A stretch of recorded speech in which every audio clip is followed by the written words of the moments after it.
दोस्तों, आप देख रहे हैं फैंसी बर्ड्स 360 यूट्यूब चैनल। मेरा नाम है बिलाल और आज की वीडियो में बात करने वाला हूँ पिजन्स की। बास पिजन्स ब्रीड नहीं करते, नॉन ब्रीडर जिनको हम कहते हैं कि क्या वजह होती है, क्यों कुछ पिजन्स ब्रीड नहीं करते और इसकी क्या क्या मेजर रीजंस होती हैं। इस तरह की बर्ड्स को हम किस तरह से ट्रीट कर सकते हैं, क्या इनका ट्रीटमेंट है भी या नहीं, और ट्रीटमेंट है तो क्या ट्रीटमेंट है। ये सब चीज़ें जो मैंने अभी तक ऑब्जर्व की है मैं आपके साथ शेयर करने वाला हूँ। चलें वीडियो स्टार्ट करते हैं। अच्छा, तो सबसे पहले हमें ना ये समझने की ज़रूरत है कि पिजन्स ब्रीड करते क्यों नहीं हैं, और अगर कुछ पिजन्स ब्रीड करते हैं तो वो कम क्यों ब्रीड करते हैं, और अगर बिल्कुल ब्रीड नहीं करते तो उसकी क्या वजूहत हैं। तो सबसे पहले तो जो पिजन्स ब्रीड करते हैं ना लेकिन कम ब्रीड करते हैं, उनमें यूजुअली मसला ये होता है कि उनको न्यूट्रिशन प्रॉपर नहीं मिल रही होती। आप पिजन का पेयर कहीं से ला के छोड़ते हैं, आप उसको सिर्फ खाने में दाने में सिर्फ बाजरा दे रहे हैं या सिर्फ गंदम दे रहे हैं, उसकी न्यूट्रिशन पूरी नहीं हो रही। उसकी जो बॉडी की ज़रूरियात हैं, उसको फैटी एसिड से, उसको जो है वो प्रोटीन चाहिए, उसको विटामिन्स चाहिए, उसको वो चीज़ें, वो ओमेगा 3 वगैरह मिल ही नहीं रहा जो उसको रिक्वायर्ड है। उसको स्पेसिफ़िकली सिर्फ वही न्यूट्रिशन मिल रही है जो आप एक मुसलसल एक दाना दे रहे हैं, उसके अंदर जो न्यूट्रिशन है। तो सबसे पहले तो ये कि कोशिश करें कि मिक्स दाना दें। मिक्स दाना आप मार्केट जाएंगे, जो दाने की दुकान है उसको आप कहेंगे कबूतरों का दाना चाहिए तो आपको मिक्स दाना दे देगा। मुर्गियों का दाना होता है वो भी मिक्स दाना होता है, वो भी चलेगा। तो लेकिन स्टिल वो भी काफ़ी नहीं है। उसके साथ कोशिश करें कि मल्टी वाइटामिन्स लाजमी यूज़ करें। जो मल्टी वाइटामिन्स है ना, मल्टी वाइटामिन्स का बहुत बहुत ज़बरदस्त इम्पैक्ट होता है। ये मैं आपको वो गुर की बात बता रहा हूँ जो मैंने कई सालों बाद सीखी है, जो कि मेजॉरिटी पिजन्स वाले जो शौकीन हैं वो नहीं बताते। जो मल्टी वाइटामिन्स है ना, मल्टी वाइटामिन्स से क्या होता है कि पिजन्स ब्रीड भी ज़्यादा करते हैं, हेल्दी भी ज़्यादा रहते हैं, उनके जो चिक्स हैं उनकी ग्रोथ भी ज़्यादा अच्छी होती है। तो मल्टी वाइटामिन्स बेतहाशा किस्म के हैं। आप साइमोस्ट्रेस यूज़ कर लें, आप कोई और यूज़ कर लें जो भी आपके इलाके में इजीली अवेलेबल हो, अच्छा हो, आजमाया हो किसी का। मैं साइमोस्ट्रेस यूज़ करता हूँ, मुझे उसके अच्छे रिज़ल्ट्स मिले। उसके साथ साथ क्या करें कि जैसे मैंने यहाँ पे ना ये एक प्याले में कैल्शियम रखा हुआ है थोड़ा सा, और साथ ये हिमालयन सॉल्ट है कुछ, और इसमें मैंने ग्रेट वगैरह भी रखी हुई थी, ख़त्म हो गई है, मैं भी इसको फिल करूँगा। तो इस तरह की चीज़ें भी दें, मतलब ज़्यादा से ज़्यादा ना अच्छी डाइट दें। अगर आपके पिजन्स ब्रीड नहीं कर रहे, कम ब्रीड कर रहे हैं, तो मोस्ट प्रोबेबली आप अच्छी डाइट देंगे, 2-3 महीने उनको लगेंगे थोड़ा सा उनकी बॉडी को जो है वो अपनी न्यूट्रिशन पूरी करने में, और वो उसके बाद बहुत अच्छे से ब्रीड करेंगे।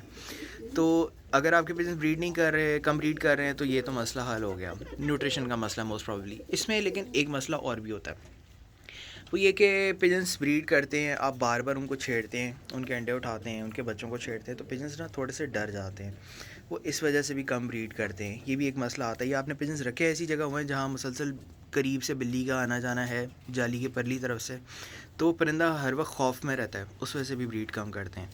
फिर एक रीज़न और क्या होती है कि मैंने भी जैसे फोस्टर्स रखे हुए हैं, यहाँ मेरे पास फोस्टर्स के कुछ पेयर हैं, तो अक्सर लोग फोस्टरिंग करवा रहे होते हैं। ज़्यादा ब्रीड लेने के लिए क्या करेंगे कि पेयर ने अंडे दिए, फ़ौरन फोस्टर के नीचे रख दिए, फिर दोबारा अंडे दिए, फिर फोस्टर के नीचे रख दिए।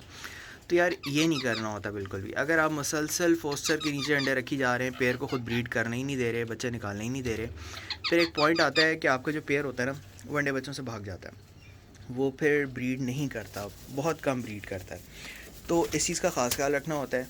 इसका सही तरीका ये है कि आप सिर्फ एक दफ़ा जो है वो फोस्टर के नीचे रखें, पेयर को खुद ब्रीड करने दें। उसके बाद अगर अगर आपको लगे ज़रूरत है तो एक दफ़ा दोबारा फोस्टर के नीचे रख दें, पेयर को खुद ब्रीड करने दें। लेकिन ये ना करें कि मुसलसल फोस्टर के नीचे रखी जाएँ और पेयर को खुद जो है ब्रीड करने ही ना दें, आप बच्चे पालने ही ना दें। तो ख़ुद पेयर का बच्चे पालना बहुत ज़रूरी है। उससे उनके अंदर जो है ना वो समझ लें कि वो ज़्यादा ख्वाहिश पैदा होती है मज़ीद ब्रीड करने की।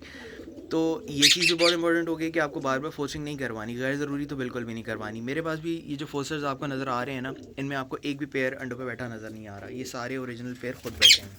ये सारे ओरिजिनल पेयर खुद क्यों बैठे हुए हैं? क्योंकि मेरा यही तजर्बा है कि अगर आप पेयर्स को खुद ब्रीड करें तो वो ज़्यादा अच्छा ब्रीड करते हैं। अनलेस अनटिल कोई पेयर मुझे नज़र आता है कि बीमार हो गया या वो केयर सही नहीं कर रहा किसी वजह से अंडों की, या अंडे उसने छोड़ दिए हैं बिल्कुल ही, तो मैं फोस्टर्स के नीचे रखता हूँ, वरना गैर ज़रूरी मैं भी नहीं रखता।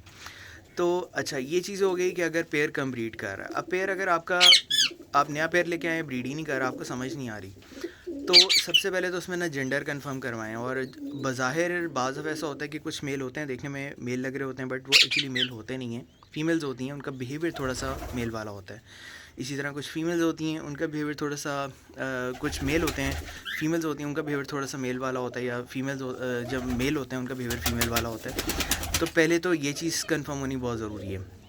बेतहाशा यूट्यूब पे वीडियोस हैं, मेरी भी इस टॉपिक पे शायद एक वीडियो बनी हुई है, आप वो सारा प्रोसेस देखें और वो उसमें समझें कि कहाँ मसला आ रहा है। जेंडर कंफर्म होना ज़रूरी है। अब अगर फ़र्ज़ करें आपने जेंडर भी कंफर्म कर लिया है, आप नोट कर रहे हैं कि आपका जो पेयर है वो मीटिंग भी कर रहा है लेकिन स्टिल ब्रीड नहीं कर रहा, तो उसमें एक जो मेजर रीज़न हो सकती है वो ये हो सकती है कि आपका जो पेयर है ना, उसमें जो मेल है, मेल आपका ठीक है, फ़ीमेल आपकी जौन सी है वो अंडे दे ही नहीं सकती, नेचुरली उसको कुछ मसला है। कुछ फ़ीमेल्स में ये मसला होता है, जैसे इंसानों में मसला होता है कि कुछ जो है वो ख़वातीन होती हैं वो उनके बच्चे नहीं हो पाते अल्लाह ताला की तरफ से, तो इसी तरह पिजन्स में भी ये मसला होता है। अच्छा, ये हो गया कि अगर पेयर अंडे नहीं दे रहा तो, लेकिन अगर फ़र्ज़ करें कि पेयर अंडे दे रहा है लेकिन बच्चे नहीं निकलते, अब इसमें ना इसमें भी दो सूरतें आ जाती हैं। अगर तो अंडे दे रहा है पेयर चार अंडे देने का क्लियर कट ये मतलब है कि वो दोनों फीमेल्स हैं, उनमें एक मेल की तरह पोर्ट्रे कर रहा है। अगर वो 2 अंडे दे रहे हैं, बच्चे नहीं निकल रहे, तो अब इसमें आगे 2 सूरतें हैं।